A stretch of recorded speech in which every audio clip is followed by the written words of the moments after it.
Hello everyone, welcome to field mathematics with Rajeev. I hope you are doing well. उम्मीद करता हूँ आप लोग बड़े अच्छे और शानदार होंगे और साथ ही साथ में आप लोगों की तैयारी बहुत अच्छी चल रही होगी। जैसे तुम लोगों को पता है कि मैंने एक आपके लिए चैनल ओपन किया है जिसके बीच में हम सारे एग्जाम की तैयारी कर रहे हैं, जिसमें हायर मैथमेटिक्स इंक्लूड होता है। अब ये पेपर हमारे आने वाले हैं, इसके बहुत हायर मैथमेटिकल सिलेबस भी ऐड ऑन हुआ है। तो ऐसा ना हो कि हम पीछे वाला चीज़ें भूल जाएं। तो एक सीरीज स्टार्ट कर रहा हूँ क्वेश्चंस की, जिसमें रिवीजन्स क्वेश्चंस रहेंगे और जितने भी मिक्स्ड एमसीक्यू हैं। मतलब ऐसा नहीं होगा कि पर्टिकुलर हम एक टॉपिक पे फोकस करेंगे, नहीं, हम सभी टॉपिक पे एक साथ काम करेंगे और देखेंगे हमारी प्रैक्टिस किस लेवल की हो रही है। जो भी हायर मैथमेटिक्स से टॉपिक आ रहे होंगे और आप लोगों को समझ नहीं आ रहे होंगे तो आप लोग मुझे बता देना, कमेंट बॉक्स में नीचे लिख सकते हो। और साथ में क्लासेस कैसे लगती हैं वो भी लिख सकते हो। जो भी आप कमेंट लिखोगे, सर हमें समझ नहीं आया या हमें ये टॉपिक करवा दो, तो उसी के अकॉर्डिंग आपको वीडियोस मिल जाएंगी। और जो हमारी दूसरी सीरीज चली हुई है साथ में, जो हायर मैथमेटिक्स का डेली बेसिस में हम एक टॉपिक प्रैक्टिस कर रहे हैं, जैसे इससे पहले हमने बेसिस एंड डिमेंशंस किया था। अब इसके बाद मैं तुम्हें लीनियर ट्रांसफॉर्मेशन करवाऊंगा। बट सबसे ज़रूरी है आप साथ में क्वेश्चंस, ऐसा ना हो कि हम सिर्फ और सिर्फ थ्योरी पे ध्यान देते रहें और क्वेश्चन प्रैक्टिस ना करें। तो इसलिए आप लोगों के लिए मैं एक सीरीज़ लेके आ गया हूं जिसमें हम मिक्स्ड एमसीक्यू करेंगे और एटलीस्ट डेली में हम 20 एमसीक्यू तो करेंगे ही करेंगे। ठीक है। तो आप लोगों को सिर्फ एक ही काम है, जब भी आपने क्वेश्चन प्रैक्टिस करना है, फर्स्ट ऑफ ऑल पहले आप लोगों ने खुद करना है, उसके बाद मेरा सोल्यूशन देखना है। ठीक है, चलो स्टार्ट करते हैं। तो पहला क्वेश्चन आपकी स्क्रीन पे रहा। क्या कहता है कि वो ये चीज़ें मैं करवा चुका हूँ, हर बच्चों को पता है कि eigen value eigen vector already sir ने करवा दिए हैं। अब उसी का यूज़ करके हम क्वेश्चन लेके आए हैं। तो दैट मीन्स अगर ए मेरे पास कोई भी मैट्रिक्स होगा, उसकी जो एंट्रीज हैं वो रियल हैं। सारी एंट्रीज कैसी हैं? रियल एंट्रीज हैं। कहता है अगर सम होगा तो वो 10 है, और जो उनकी प्रोडक्ट आ गया यहाँ पे, प्रोडक्ट जो होगी वो 30 होगी। मतलब आइगन वैल्यू का सम आपने बताया था कि जब हम सम ऑफ आइगन वैल्यूज करते हैं वो किसके इक्वल होता है? Sum of eigenvalue trace के इक्वल होता है। ट्रेस क्या होता है? Sum of diagonal element. Sum of diagonal element. Sir हमें इतना पता है कि एक डायगोनल मैट्रिक्स है, और आपने बोला था डायगोनल मैट्रिक्स में हमारे पास क्या आइगन वैल्यूज होती हैं? ये जितने जो डायगोनल में पड़े हुए हैं वो ही हमारे पास डायगोनल एलिमेंट और आइगन वैल्यूज हो जाती हैं। यहां क्या बना सर? a plus b plus 3 is equal to, sum क्या दिया है? 10 दिया है सर। a प्लस बी मुझे मिल गया 7। मेरे पास एक कंडीशन आ गई। ठीक है बच्चा। उसके बाद कहता है किसी जो प्रोडक्ट है वो 30 दी गई है। तो प्रोडक्ट अगर 30 दी गई, इट मीन सारी की सारी आइगन वैल्यू की जब मैं प्रोडक्ट करूंगा मैं 30 मिलना चाहिए। मतलब a इंटू बी इंटू जब मैं c करूँ, मैं 3 करूँ, दैट इज को 30 मिलना चाहिए। इससे कटा, मुझे 10 मिल गया a इंटू बी। अब आप लोगों ने सोचना है ऐसे दो नंबर कौन से होंगे जिनका सम किया जाए तो 7 आए और जिनकी प्रोडक्ट की जाए 10 आए। सर दो ही बचते हैं, 5 और 2। 5 और 2 सर आ गया। 5 और 2 निकाल लिया बिल्कुल सर। ए स्क्र और बी स्क्र पूछा है, 5 स्क्र प्लस 2 स्क्र पूछा था, 25 प्लस 4 29 होते हैं, और इसका आंसर बन गया ए ऑप्शन। ठीक है, बट पहले आप लोगों ने खुद करना है, फिर सोल्यूशन देखना है। ठीक है, आ जाओ। अब हमारे पास क्वेश्चन दिया गया कि वैल्यू निकालनी है के की, for which the quadratic equations के x square 8kx plus 32 is has equal zeros. हमें पता है कि हमारे पास एक इक्वेशन होती है। बिकॉज मैं हर चीज़ का स्ट्रेट फॉरवर्ड प्रूफ नहीं दूंगा, क्योंकि आपकी मैंने रिवीजन करवानी है। रिवीजन में कंसेप्ट भी साथ में रिवाइज होने चाहिए। आप लोग इसको शॉर्टकट से कर सकते हो, वो आपकी मर्जी है, बट मैंने आपको एज अ रिवीजन पर्पज से ये सीरीज स्टार्ट कर रहा हूँ। तो प्लीज़ मैंने थोड़ा सा एक्सप्लेन करके ही चीज़ों को बताऊंगा। तो a x square plus b x plus c is equal to 0। अब हमें पता है कि जब भी हमें इक्वल रूट चाहिए होते हैं या डिस्टिंक्ट रूट चाहिए होते हैं रियल के, जब हमें डिस्टिंक्ट चाहिए होते हैं तो b square minus 4ac greater than 0 करना पड़ता है। तब हमारे पास डिस्टिंक्ट आते हैं और रियल आते हैं। नहीं, सबको पता ही होगा। जब इक्वल टू 0 आता है तब रियल होते हैं और सेम होते हैं, रियल और सेम। और जब लेस देन 0 बनते हैं तब हमारे पास क्या बनते हैं? ये बनते हैं कॉम्प्लेक्स रूट्स। कॉम्प्लेक्स। ठीक है, तो हमने इस पे ध्यान देना है। सर अब ये क्या बन रहा है, हमने बोला कहता है इक्वल रूट्स है, मतलब वो इसकी बारे में बात कर रहा है। मतलब जब मैं इसका बी स्क्वायर करूंगा 8k का square that is equal to 4 time k into 32 equal to 0 ही होगा वो। ये बना 64 k square minus 2 time 64k is equal to 0। 64k common आ गया और यहाँ बना k माइनस के बच्चा 2 दैट इज इक्वल 0।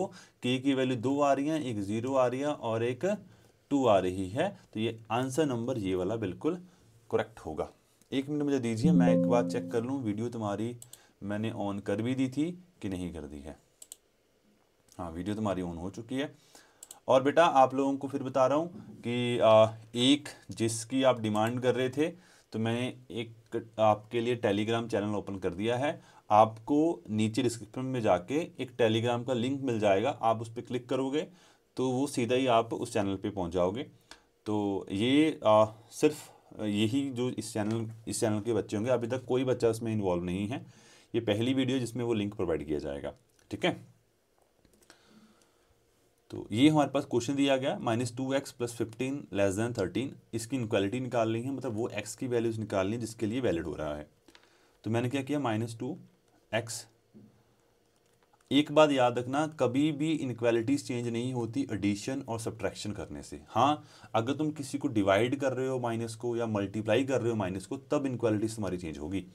जैसे यहाँ पे -2x आया, यहाँ पे तुम्हारे पास -28 बन गया। अब तुमने अगर कुछ भी करना है, यहाँ पे कुछ भी करना है वट एवर इट इज़, तो वो क्या किया जाएगा, कि यहाँ पे इनक्वालिटी जब भी तुम करोगे, या तो माइनस से मल्टीप्लाई करोगे या तुम 2x या x से -2 से डिवाइड करोगे। अगर तुमने -2 से भी डिवाइड किया ना बेटा, तब भी इनक्वालिटी बदल जाएंगी, ये कुछ ऐसी बन जाएंगी। अब कई बच्चों को प्रॉब्लम होती है कि सर इक्वल टू आएगा कि नहीं आएगा। अगर जिन भी बच्चों को प्रॉब्लम होती है वो सिंपल एक काम करें, या पुट करके देख लें 14।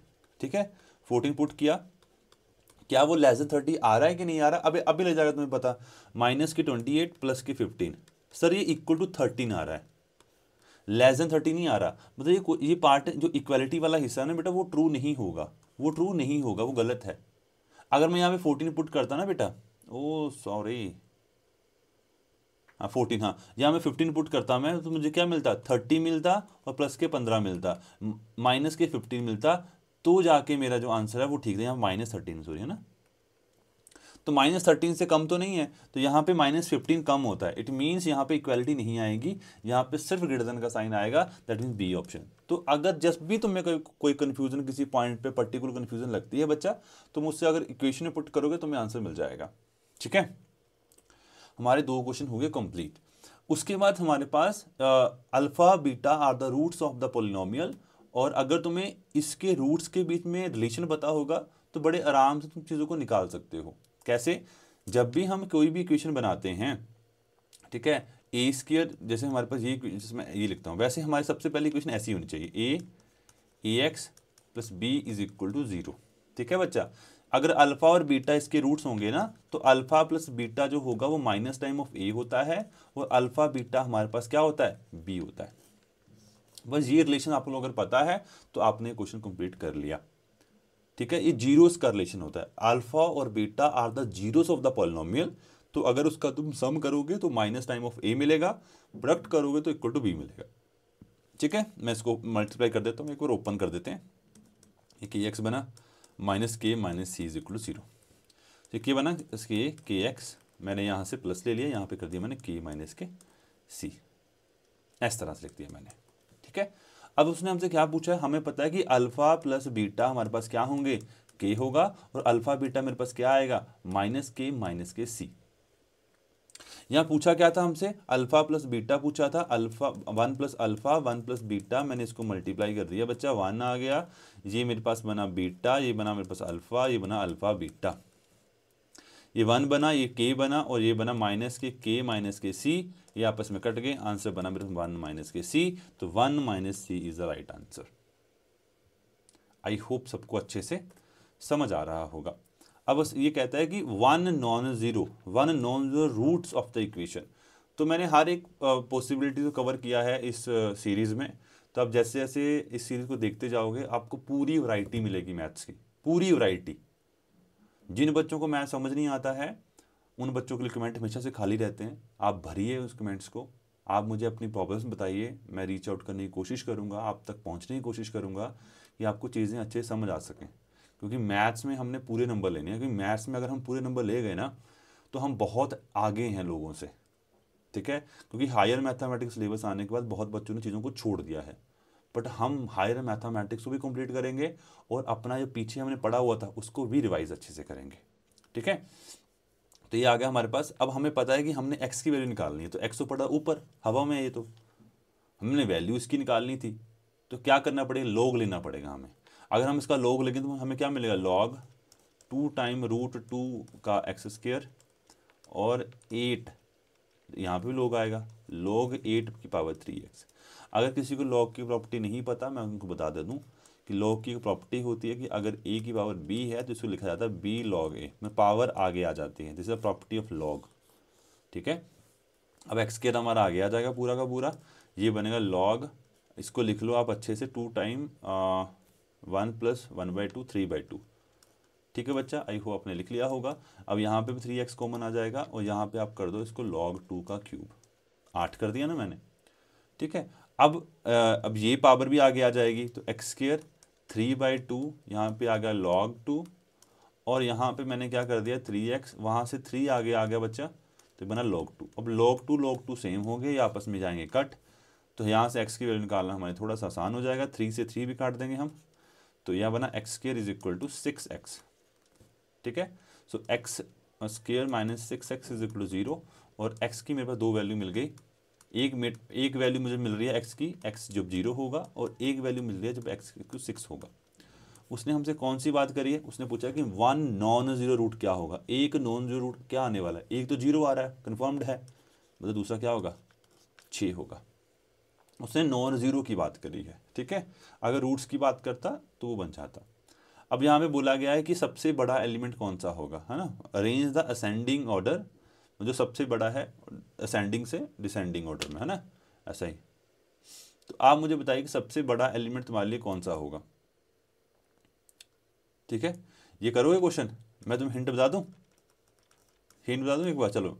इसमें सबसे पहली कॉमन बात होती है, इसमें जैसे जो पावर्स है ना, सबसे पावर में सबसे कॉमन एलिमेंट कौन सा है, जैसे 63, 45, 27 एंड 18, सबसे कॉमन कौन सा है। अगर तुम नोटिस करोगे 9 सब में कॉमन आ रहा होगा, मतलब मैं क्या इसको ऐसा लिख लूँ 63 को, हाँ जी सर लिख सकते हैं।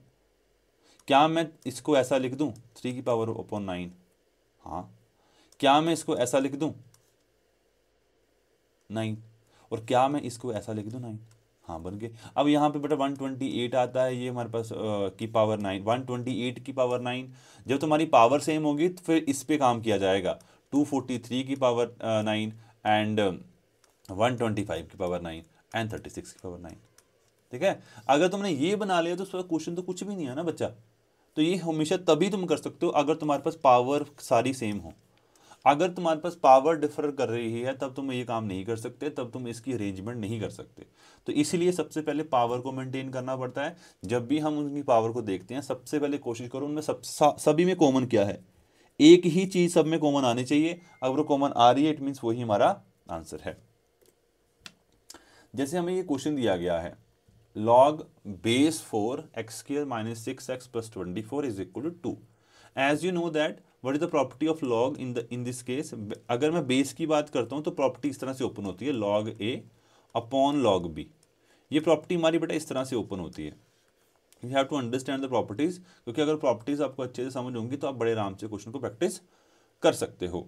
ये बना log बेस 4 है तो मैं सबसे पहले लिखा x square minus 6x plus 24, base मेरे पास क्या आ गया log 4 आ गया, that is equal nothing but 2 आ गया।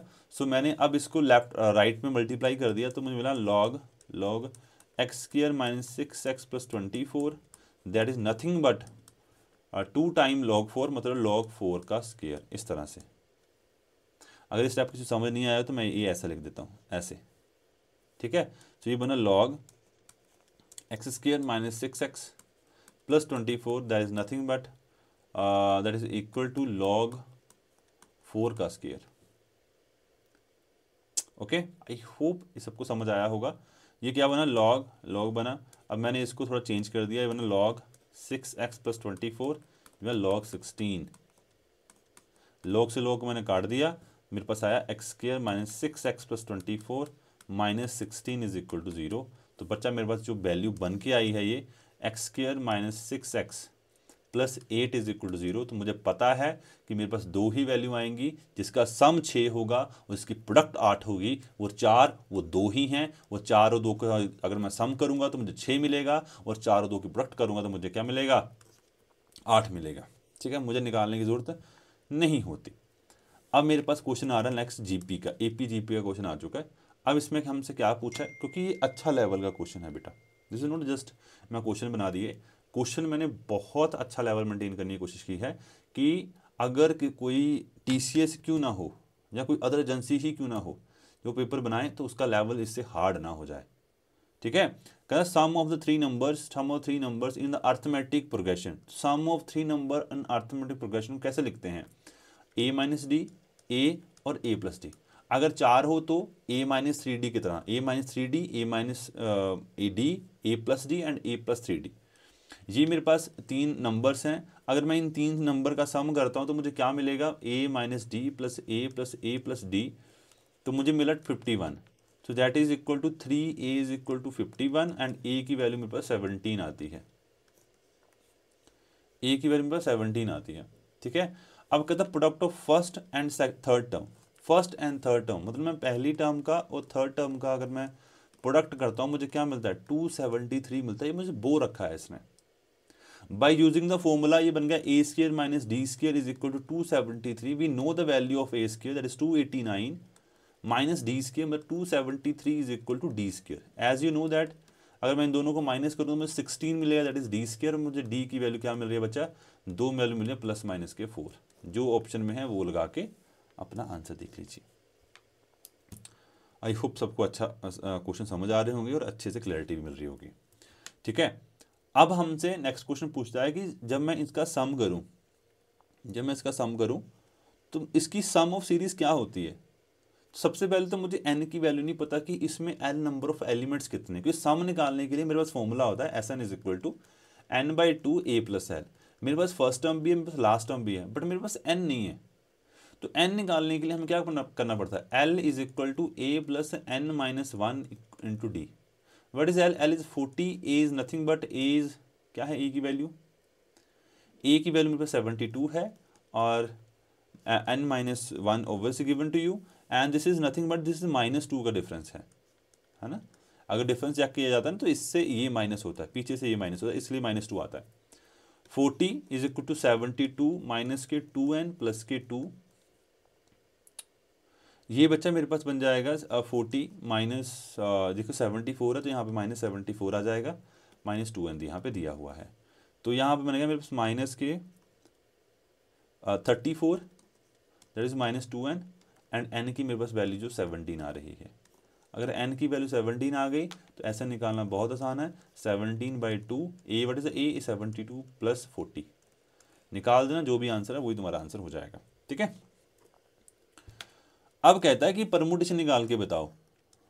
ठीक है, तो परमुटेशन निकालने का बहुत सिंपल सा तरीका होता है कि अगर मेरे पास 6 एलिमेंट डिफरेंट हैं, अगर इफ़ आई हैव 6 एलिमेंट, अगर मेरे पास 6 एलिमेंट है सारे के सारे डिफरेंट हैं। ठीक है, अब वो कहता है कि उन 6 एलिमेंट को जैसे मर्जी अरेंज करो। मेरे पास 6 लेटर्स थे, वो कहता है जैसे मर्जी अरेंज करो। मुझे पता है कि 6 लेटर हैं, उन 6 लेटर को जैसे मर्जी अरेंज करने का मतलब हुआ कि पहले लेटर को अरेंज करने के लिए मेरे पास 6 पॉसिबिलिटीज हैं, दूसरे को 5, फिर 4, फिर 3, फिर 2, फिर 1। अगर सारे के सारे डिस्टिंक्ट है ये बनता है 6 के फैक्टोरियल। ओके बच्चा, बट जितनी बार रेपिटेशन आ जाती है वो उतनी फैक्टोरियल से डिवाइड भी हो जाता है। फॉर एग्जाम्पल यहाँ पे किस दिया गया, बनाना, BANANA। जो स्पेलिंग यहाँ पे दिए गए अपने हिसाब से नहीं लिखना तुम लोगों ने, जो स्पेलिंग यहाँ पे दी है उसी अकॉर्डिंग तुमने बनाना होता है। ये क्या बना हमारे पास, सर ये यहाँ पे 1 2 3 4 5 6, अगर ये सारे के सारे डिस्टिंक्ट होते तो इनको 6 फैक्टोरियल से लिखा जाता। बट यहाँ पे जो a है वो 3 बार आ रहा है, इट मीन्स 3 फैक्टोरियल नीचे डिवाइड होगा, और n 2 बार आ रहा है, इट मीन 2 फैक्टोरियल नीचे डिवाइड होगा। ये 720 होता है, ये हमारे पास 6 आता है, यहाँ पे 2 आता है, तो ऑब्वियसली जब इससे कटेगा 12 और ये कटेगा तो 80 12 × 72 है ना, 12 हाँ 60 आएगा यहाँ पे, 12 ओह सॉरी 60 आएगा यहाँ पे। ठीक है, चलो ये क्वेश्चन मैंने बहुत बार करवाया है, मुझे लगता है कि प्रोबेबिलिटी का बहुत एक अच्छा और बेहतरीन क्वेश्चन है, इसलिए मैंने आज भी इन्वॉल्व इसमें किया है। ठीक है, यहाँ पे सिंपल बात की जाती है और की लीप ईयर होंगे, एक लीप ईयर में 366 डे होते हैं और कंप्लीट जो वीक्स होते हैं वो होते हैं 52 वीक्स होते हैं, जिसमें 64 डेज हमारे कवर हो जाते हैं और बचते हैं 2 दिन। वो दिन कैसे हो सकते हैं, वो संडे मंडे हो सकता है, मंडे ट्यूसडे हो सकता है, ट्यूसडे वेडनेसडे हो सकता है, वेडनेसडे थर्सडे हो सकता है, थर्सडे फ्राइडे हो सकता है, फ्राइडे सैटरडे हो सकता है, सैटरडे संडे हो सकता है। 1 2 3 4 5 6 7, इसलिए नीचे 7 आता है, दैट इज टोटल प्रोबेबिलिटी। ठीक है, अब कहता है या तो 53 संडे हो और 53 मंडे हो, तो जितने तुम्हें संडे दिख रहे हैं सर, एक संडे ये है, एक संडे ये है और एक मंडे ये है, मतलब यहां पे 3 ऑप्शन आ रहे हैं, या तो संडे हो जाए या तो मंडे हो जाए, है ना। तो यहां पे आंसर क्या बनेगा, 3/7। कितने केसेस में बन रहा है, ए केस एसएस में, एसएम में या एमटी में, इन 3 केसेस में संडे या मंडे आ रहा है। जैसे हमारे पास ये क्वेश्चन दिया गया है कि in the expansion of x³ upon 4 minus 2 upon x² की पावर 9 दी गई है। तो आप लोगों को पता है कि जब भी हम बाइनोमियल को एक्सपेंड करते हैं तो नंबर ऑफ एलिमेंट जितनी पावर दी होती है उससे एक ज़्यादा आता है। बिकॉज जब भी बाइनोमियल एक्सपेंशन ओपन होती है तो वो 9 से 0 से होती है, तो 9 से 9 तक जाती है, तो 9 से 0 और 9 से 9 तक हमारे पास 10 एलिमेंट हो जाएंगे। 10 एलिमेंट है, मतलब टोटल नंबर ऑफ एलिमेंट्स कितने हैं, 10 है। तो कहता निकालो 4 टर्म फ्रॉम द एंड, मतलब 10 9 8 और 7 की बात करें, मैं 7 टर्म चाहिए उसको। 7 टर्म निकालने का फॉर्मूला 7 6 + 1, तो कैसे लिखेंगे इसको, 9 से 6 x³ अपॉन 4 की power whole power 3 minus 2 upon x² की पावर 6। अगर किसी को फॉर्मूला नहीं पता होगा मैं यहाँ पे लिख देता हूँ। जब भी हमारे पास a + b की फॉर्मूला होता है बच्चा, मैं उसकी पावर n कर देता हूँ, तो वो होता है समीशन r0 से n सी r a की पावर n-r और b की पावर r। ये हमारा फॉर्मूला होता है n+1 टर्म्स का। ठीक है, तो यहाँ पे इसको ओपन कर दोगे फटाफट, तो इसको करना एक बार ओपन, तो ये क्या बनेगा मेरे पास, ये बनेगा 9 से 6, मतलब 9 से 3 है ये, और ये बना x की पावर 9 अपॉन 4 की पावर 3, 2 की पावर 6 और x की पावर 12। तो ये पूरा कट जाएगा इससे, है ना, और यहाँ पे पूरा ये भी कट जाएगा, यहाँ पे 3 बच जाएगा नीचे। तो ये 9 8 7 इंटू 1 2 3 इंटू 1/x³। ठीक है, तो ये आपस में कटे तो 3 आया, यहाँ पे कटे तो 4 है, 12 8 84 84 अपॉन x³, 84 अपॉन x³ हमारा आंसर आ चुका है। ठीक है, 20 करने हैं हमने, डेली हमारा प्रैक्टिस है 20 क्वेश्चन। अभी देख लेते हैं कितने हो गए हमारे। ठीक है, 1 2 3 4 5 6 7 8 9 10 11 12 13 क्वेश्चन हो गए, ये 40 नंबर क्वेश्चन है। ठीक है, अब कहता है कि इसकी रेंज क्या होगी। अब रेंज निकालने के लिए बच्चा मैं आपको बहुत सिंपल तरीका बताता हूँ, ये कोई हार्ड एंड वो रूल नहीं है कि आपको वैसे ही करना है, बट मैं एक सोच बता रहा हूँ। आप अगर वैसे जाओगे ना तो आप हमेशा करेक्ट आंसर पाओगे, हमेशा, नॉट अ सिंगल केस में, हर केस में। सर ऐसे कैसे, जब तुमने सबसे sin 2x लिखना है ट्रिग्नोमेट्रिक फंक्शन, सर इसकी जो वैल्यूज हमारे पास होती है ना वो 1 से लेके -1 इसकी रेंज होती है, ऐसे तुम्हें पता भी होगा, है ना। अब इसके बाद अब वहां लगा -sin 2x, मतलब मैं माइनस से मल्टीप्लाई करूंगा। अगर मैं यहाँ पे माइनस से मल्टीप्लाई किया ये 1 बन जाएगा, यहाँ पे साइन ग्रेटर देन बन जाएगा, यहाँ sin 2x बन जाएगा माइनस के, और यहाँ पे बन जाएगा हमारे पास ग्रेटर देन इक्वल टू -1। अगर मैं फिर चेंज करता हूँ तो कैसे दिखेगा, ये ऐसा दिखेगा। वैसे स्टेप को मैं स्किप कर सकता था, बट मुझे लगा कि कुछ बच्चों को नहीं लगेगा पता, इसलिए अब मैंने 4 को सभी साइड ऐड कर दिया। अगर 4 सब साइड ऐड हो गया तो मुझे क्या मिलेगा, 4 एडिशन कर दिया मैं हर साइड, एडिशन किया तो यहाँ पे एडिशन करना पड़ेगा, और यहाँ पे भी एडिशन करना पड़ेगा बच्चा। ये बन गया 3, ये बन गया मेरे पास 4 minus sine 2x less than equal to 5। ये डिनोमिनेटर में लिखा गया है, अगर मैं इसका उल्टा कर दूं तो इनक्वालिटी टोटली चेंज हो जाएंगी। इनक्वालिटी कैसी बनेगी, 1/3 greater than equal to upon 1/4 sine 2x greater than equal to 5। It means अगर मैं इसको प्रॉपर वे में लिखना तो कैसे लिखूंगा, 1/5 less than equal to 1/4 sine 2x less than equal to 1/3। बड़ा एलिमेंट ये है, छोटा एलिमेंट ये है, क्योंकि इसकी वैल्यू 0.33 होती है और इसकी वैल्यू 0.20 होती है। ठीक है, so answer is this one. Close interval क्यों बना, क्योंकि यहाँ पे इक्वालिटी का साइन भी इन्वॉल्व है, इसलिए क्लोज इंटरवल यहाँ पे आंसर होता है। अब ये बहुत बच्चों के लिए ना प्रॉब्लम क्रिएट कर सकता है, that is number theory concept, है ना। ये नंबर थ्योरी का एक कंसेप्ट आता है तो बहुत आसान, बट जिनको नंबर थ्योरी नहीं आती होगी उनके लिए बहुत मुश्किल हो जाएगा ये। ठीक है, मैं आपको बताता हूँ कि रियलिटी में होता क्या है। रियलिटी में जो मोड होता है ना, उसका मतलब डिवीजन करना। जो मोड लिखा है उसका काम है डिवीजन करना। रियलिटी में इस एक्सप्रेशन का मतलब ये होता है कि 7x माइनस 13 डिवाइड होने चाहिए 11 से। That's the proper meaning of that question, है ना। प्रॉपर मीनिंग है इस क्वेश्चन का कि 7x में जब 13 माइनस किए जाए तो और उसको जब 11 से डिवाइड किया जाए तो उसका जो आंसर आए वो क्या होगा, मतलब डिविजिबल होना चाहिए, प्रॉपरली डिविजिबल होना चाहिए, ये इसका बात है मतलब। ठीक है सर। अब आपके पास दो तरह के ऑप्शंस हैं, आप ऑप्शन को पुट करो, आपको आंसर मिल जाएगा। जैसे मैंने 7 पर 3 पुट किया तो 7 × 3 माइनस 13 किया मैंने, 11 से डिवाइड किया, ये बना 21 माइनस के 13। ये लगभग मुझे 8 वैल्यू दे रहा है, तो ये कभी डिवाइड नहीं करेगा, पहला ऑप्शन गलत हो गया। मैंने इसको पुट कर लिया, माइनस के 14 आएगा, माइनस के 13 माइनस 27 बनेगा, गलत हो गया। 5 पुट करेंगे सो 35 बनेगा, 35 माइनस के 13 मिला, मुझे 11 मिला, आंसर 22/11 मिला। हाँ जी सर, आंसर मिल गया। ऐसे भी किया जा सकता है। और अगर मैं तुम्हें एक और ब्यूटी बता दूं, कंफ्यूज मत होना पर, ठीक है, कंफ्यूज नहीं होना पहले, ठीक है। आप इसको छोड़ सकते हो, आप इसको स्किप कर सकते हो जो मैं आपको अभी लगाऊं बताने, बट आपने इस चीज़ को ध्यान रखना है कि जो मैं बता रहा हूँ, हाँ छोड़ा जा सकता है, ये तरीका आपके पास हमेशा अवेलेबल है, बट इसको भी आप थोड़ा कंसिडर कर सकते हो। जो आपका 11 है ना, 11 आपको पता है ना कि जब 11 किसी से भी डिवाइड करता है तो कोई वैल्यू 11 से बड़ी नहीं हो सकती। सारी वैल्यू कैसी होती है, 11 से कम होती हैं। 0 हो सकती है, 1 2 3 4 5 6 7 8 9 10 हो सकती है, 11 नहीं हो सकती कोई भी। मतलब ये नंबर यहाँ पे आ कैसे गया। 11 कहता है ऐसे नहीं चलेगा भाई, यहाँ चलता है मेरा राज, मोड 11 लगा यहाँ पे, ठीक है। तो 13 कैसे आ गया यहाँ पे, तो कहता भाई यहाँ पे आएगा 2। 2 कैसे आया, जब 13 11 से डिवाइड हुआ तो रिमाइंडर बचा 2। यहाँ पे क्या लिखा जाता है, रिमाइंडर लिखा जाता है। मोड 11 आ गया, थोड़ा आसान कर दिया आपके लिए मैंने। अब सर ऐसा x कौन सा हो, अगर ये भी समझ नहीं आया तो x की वैल्यू वो पुट करो जिसको 11 डिवाइड करे और रिमाइंडर 2 आए। सर 5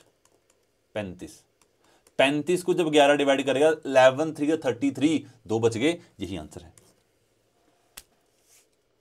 आया मजा, आएगा, बहुत आएगा मजा।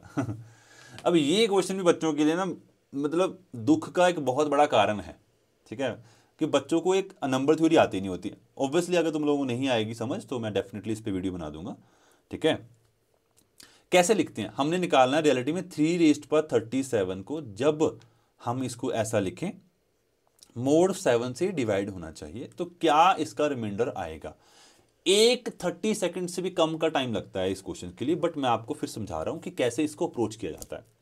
सबसे पहले बच्चा हम इसको लिखते हैं कि A कंग्रेंस B मोड n, ठीक है बेटा। इसका मतलब होता है कि जब ये n ना इससे डिवाइड करा, जब A से n को डिवाइड किया गया तो ये जो बचा है ना इसे कहते हैं रिमाइंडर।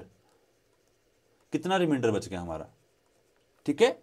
मतलब जब A को n से डिवाइड किया जाता है तो कितना रिमाइंडर बचा वहां पे लिखा जाता है। ओके सर, समझ गए।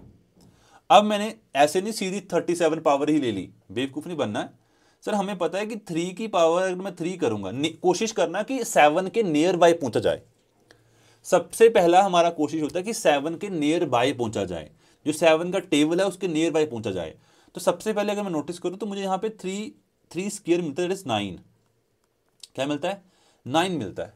यहाँ लगा मोड 7, उसको बर्दाश्त नहीं होगा वो, ना भाई ना, मेरे से बड़ा नंबर कोई नहीं हो सकता यहाँ पे, मेरा राज है यहाँ पे। तो क्या करेगा इसको, वो घसीट के वापस ले आएगा 2 पे। यस और no? I hope yes. Sir इसके बाद क्या किया जाए? क्या करेंगे बेटा, अगर मैं इसकी पावर का स्क्वायर कर दूं या इसकी पावर मैं क्यूब भी कर दूं तो क्या बनेगी ये 3 की पावर का। सर मैं क्यूब करूं, सर क्यूब क्यों किया? क्योंकि 2 का क्यूब होगा उस साइड, वो 8 बनेगा। 2 का क्यूब किया, मुझे क्या मिला? 8 मिला। यहाँ क्या लगा है? मोड 7। मेरा काम हो जाएगा आसान। मेरा रियलिटी में जो काम है ना, इस जगह पे 1 और -1 बनाना होता है, क्योंकि मेरे लिए आसानी होती है। 3 की पावर 6 क्या है मेरे पास? सर 3 की पावर 6 8 के इक्वल आ रहा है मोड 7, और मोड 7 का राज है, डंका है उसका। तो यहाँ पे क्या आएगा? 1 आ गया, हमारा काम खत्म। कितनी पावर चाहिए? सर 37। क्या 3 की पावर 6 की पावर 6 कर दूं? सर कर दो, कि 1 की पावर 6 हो जाएगी, बिल्कुल ठीक बात है। ये क्या बना? 3 की पावर 36 इज इक्वल टू किसके? 1 मोड 7। क्या करूंगा? एक 3 से और मल्टीप्लाई करूंगा, 37 चाहिए। 3 मल्टीप्लाई ऑन बोथ साइड, क्या मिला मुझे? 3 मोड 7। ये क्या है? 337 इज इक्वल टू 3 मोड 7। मुझे क्या मिल गया? 3 मोड 7। Answer is a. भाई 30 सेकंड का क्वेश्चन भी नहीं होता ये, बट हाँ जब समझाना है तो ऑब्वियसली टाइम तो लगेगा। ठीक है, यूलर फंक्शन। ठीक है, ये क्वेश्चन मैं इसलिए ऐड ऑन कर रहा हूँ बिकॉज ये नंबर थ्योरी का कंसेप्ट होता है, और ये कहीं कभी भी आ जाता है, यहाँ से क्वेश्चन आ जाते हैं। तो इसको कैसे लिखते हैं ये समझ लीजिए। सबसे पहले यूलर वर्क करता है प्राइम नंबर्स पे।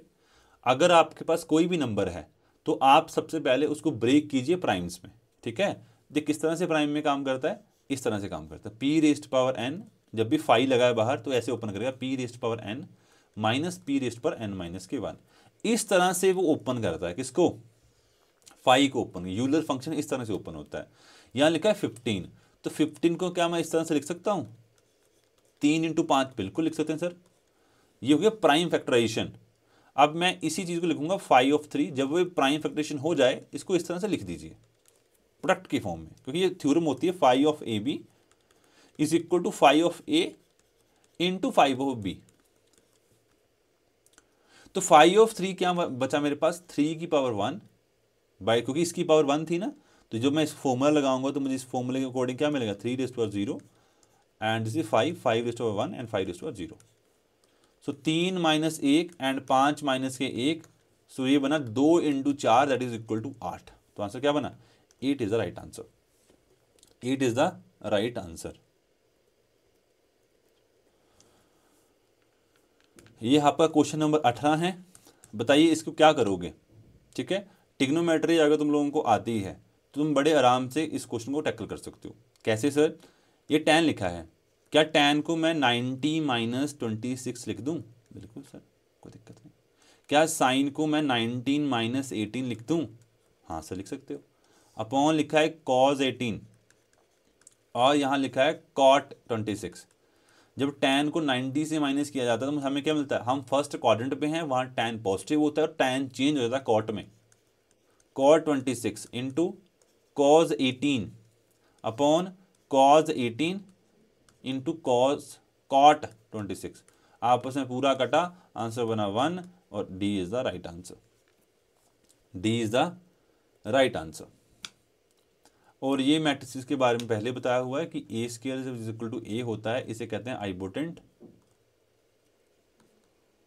आइबोटेंट कहते हैं।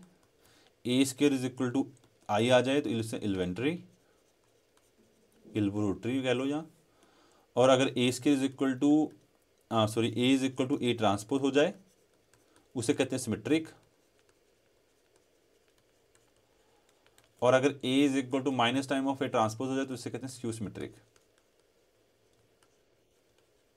ठीक है, और ये कब होते हैं? जब हमारे पास डिटर्मिनेंट 0 हो जाए।